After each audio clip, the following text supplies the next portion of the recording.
This right here is the all new iPhone 14 Pro Max in the space black color. You can see right over here, it's got the new dynamic island, which is your Face ID, as well as the front facing camera, which now focuses with autofocus, which is really cool. Just like the iPhone 14, you do have the phone sticking out just a little bit on the packaging, so Apple still has the attention to detail when it comes to packaging. It's got the iPhone right here on the side, Apple logo on the bottom, iPhone here on the left side, on the top as well. We have a pull tab. iPhone 14 Pro Max includes iPhone 14 Pro Max and the USB-C to Lightning cable, power adapter and headphones sold separately, just like before. This new phone also has the satellite feature, which is really cool for the iPhone 14 as well as the 14 Pro lineup. That's coming soon, which is really awesome. iPhone 14 Pro Max space black, 128 gigabytes. Let's get this opened. Have the pull tab.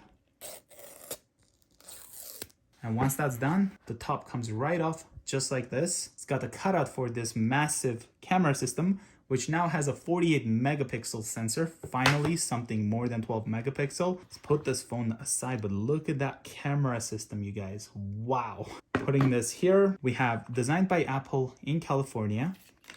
Have the SIM eject tool, as well as one Apple sticker with some instructions. Putting this aside, we also have our USB-C to Lightning cable for fast charging. You do have to buy the adapter obviously separately, but at least they give us the cable, you know?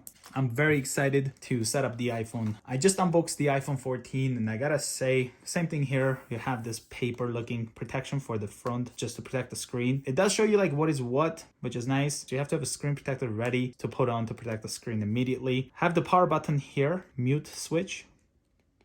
I love the mute switch that iPhones have. Volume up and down. It looks like it's a screen in between the Face ID as well as the front-facing camera. We have the earpiece over here, side button of course with two antennas. The bottom got the antenna as well as the speakers and the lightning port. On the left side here, this is a Canadian model, so we do have a SIM tray, volume up and down. The top has an antenna, and then here in the back, the Apple logo right here in the center. The space black is beautiful. It's got the Apple logo in the middle, and then you have the glossy black over here for the camera bump, flash, the LiDAR sensor, and it looks like a microphone there. You do have that 48 megapixel sensor now, which is really awesome. So let's hold the side button, turn this on, and once this power is on, we can set it up. Before that, I'd like to see what the SIM tray looks like. This still has the eSIM, obviously, but you do get the physical SIM tray, as you can see right here with this Canadian model. It's nice that the Canadian model still has the SIM tray, and I think it's only in the US that you get eSIM only iPhone. You know, I do see that in the future, we're also gonna lose the SIM tray. Let's hit English. We'll go for Canada. Quick start here. So if you're setting this iPhone up to replace your existing one, or you have an iPad, you can put it nearby and then it'll make your setup so much easier. Gonna connect to my Wi-Fi. This is like one of the steps you do not have to do if you use that quick setup. Hit next. It might take a few minutes to activate your iPhone. It looks like it's just filling the screen with black pixels there in between the camera and the Face ID. Let's hit continue. Gonna set up Face ID.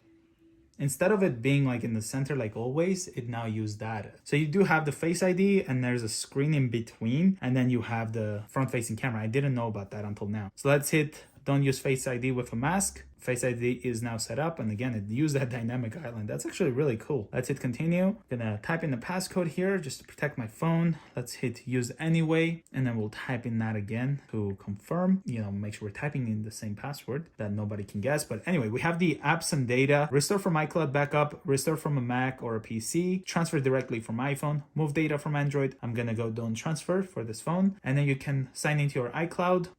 You can create an account, or if you forgot your password, for example, you can deal with it here. So we'll set it up later, and we're gonna hit don't use. Terms and conditions, keep your iPhone up to date. I'll hit continue. iMessage and FaceTime, continue. Locations and services.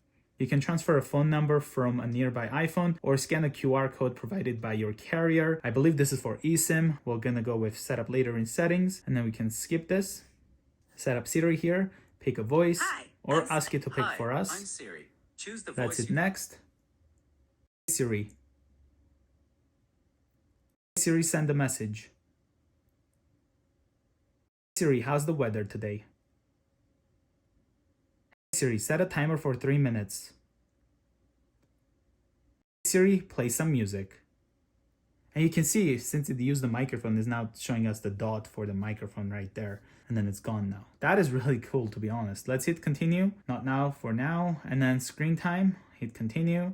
iPhone analytics, space black phone. I'm gonna go with dark mode. I use dark mode regardless of the exterior of the phone. Let's hit continue. Display zoom. So this is kind of what it does. It makes the apps and everything much larger. I prefer standard. We'll do that. Emergency SOS. This is the new feature, you guys. Coming fall 2022. Again, I believe it's only US and Canada for now. You can use your iPhone in select countries to try and text emergency service via satellite if you can't connect to your cellular. For example, like if you're out in the mountains. And then also got the crash detection. So if your iPhone detects a severe car crash, it will automatically try to call emergency services. Press and hold for emergency SOS, the side buttons to make a call for emergency. And then welcome to the iPhone, and that's what it looks like once you set it up. Gonna hit not now for that. And then of course, if we go over down to the settings here, it's kind of gonna tell us to sign in for the Apple ID.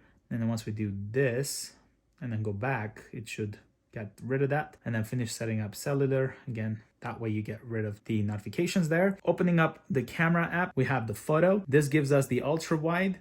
And then we have the 2x zoom, and then of course the 3x zoom, and that goes up to 15. We have the video, ultra wide, and then 2x, 3x, and that goes up to 9x. Right now we're on HD 30 frames per second. By touching here, you will be able to go to 4K, and then you can make this 60 frames per second, 24 or 30, whichever you prefer. Portrait, so you can select the lighting and all that. Pano, cinematic, slow-mo, as well as time-lapse. Now, let's try out the dynamic island here. So what I'll do is I'll put a timer for like 15 minutes, and then I'll swipe up. And as you can see, I used iOS to make it look like that. Now you have your countdown right there on the top, which is really, really cool. And if we go to settings here, it is still showing it over here. If I touch here, it takes us to the app. And I believe in some apps, if you just hold, it kind of zooms it in and puts it in more focus there for you. So you can just quickly hit X and then get rid of it. Something really cool. This is not a new feature for just the iPhone 14s. If you have an older iPhone, it works on my iPhone 13 Pro. If I go over here to the settings and then down to the battery, I can now finally turn on the battery percentage. So you can constantly see what battery percentage your phone is at. Before you had to swipe down like this to see what battery percentage you had. And it took them very, very long time to integrate it. Since iPhone 10, I could not see my battery percentage until I was doing this, and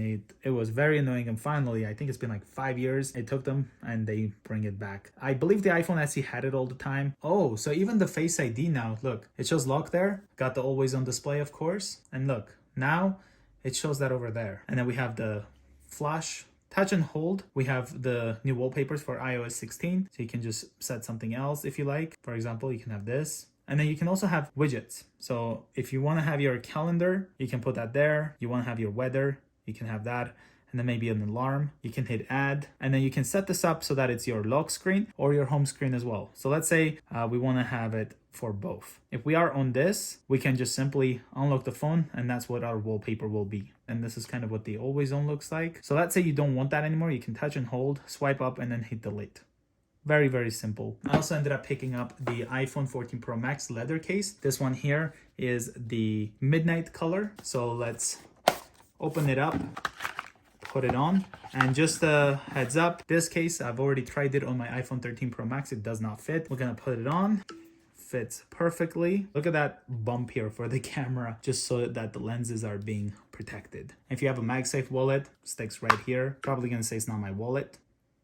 Yeah, because I'm not signed in or anything. Let's put this away. But let me know guys which one you like. Do you like the leather case or do you like the silicone case? So I hope you guys enjoyed this quick unboxing and setup for the iPhone 14 Pro Max. If you're new to the channel, consider subscribing. I'll see you guys in the next one.